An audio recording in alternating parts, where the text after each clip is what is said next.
My name is Deji Akinton. I'm your host on this program, Wisdom for Winning. The purpose of Wisdom for Winning is to teach insight.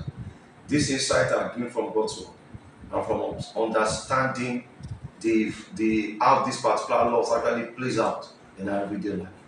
In today's episode for Wisdom for Winning, I'm going to be talking about how to optimize your earnings in your workplace.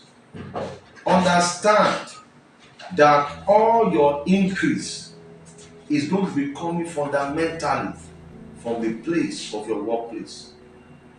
But I see a lot of people look forward to increase outside their primary workplace. Scripture says there is much food in the tillage of the poor, but it lacks for want of judgment. I see a lot of video fly around on social media how people can make millions, but the place of the emphasis is outside the workplace of that person. All the nutrients a tree gets is actually coming from where the tree is planted. Therefore, the majority of the resources will come from the place of your workplace. So yesterday I was in Lekki, I saw a young man. He's a driver. He was complaining to me that the amount of money they're paying him is small. He has a young family. He will need to raise the young family. So he wanted to resign, and I told him to not resign. So I asked him how much they pay you. He said 50,000 naira. So I told him that you getting 50,000 naira as a paycheck as a private driver is a good deal because you are not a company driver. So the first thing I wanted to do is to try to change the mindset to appreciate his earnings.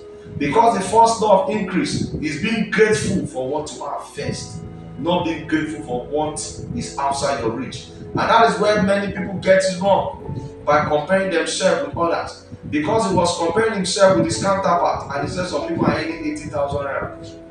Is it as a private driver? He didn't bother to investigate. And that is why when envy comes in, when bitterness comes in, you do not analyze your own space. You begin to compare yourself with other people. So scripture says that they that compare themselves with other people, they are not wise. So I told him this: you are a good driver and they pay you this amount. What can you do? So I told him that many people in your church knows that you are a good driver. A lot of them want to know how to drive, but they do not know, they don't know how. Go to your church and organize a program. Driving master class. Learn how to drive in 4 weekends or 8 weekends. You'll be surprised how much you'll be paid. So I asked him another question. What is your job description? He told me. And from that discussion, I understand that he has a gap of time. And I asked him a question: what do you do with your gap of time? Gap of time is very, very important.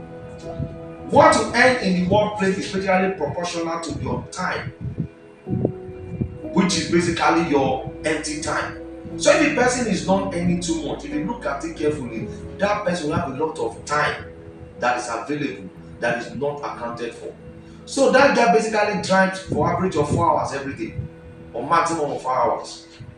What does it do with the remaining maybe 12 minus 5 hours, which is like 7 hours every day? And I gave him what he can do with that time. And if he does that with that time, within a very short time, he can buy his own vehicle.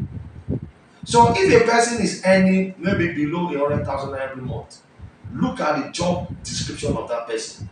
You will find out that that person has a very good amount of time gap. What should you do with that time gap? Number one is personal development. Begin to develop yourself in your area of interest.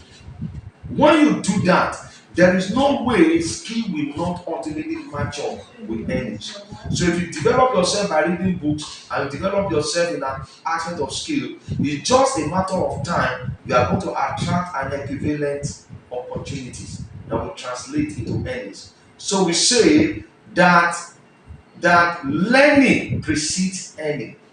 When you learn, you develop your skill, and that will ultimately translate to you having an opportunity in the workplace. So these are the fundamental things you can do in order to optimize your earnings in the workplace. Understand that number one, your predominant earning will come from the place where you are planted. Number two, be grateful for what you have. Number three, look at the time gap. If your income seems to be small compared to what you think you are earning, translate your time gap into personal development time. When you are personally developed, when you are developed, it's just a matter of time you are going to attract and equivalent opportunities. My younger brother is a barrister today, but he went to school while working at the same time. So what, he will go to work in the morning, he will go to work in the evening, and go to school in the morning. He had a time gap. So during that time gap, he studies his law book. And today he has been called to bar for several years ago. And that is what we are telling you.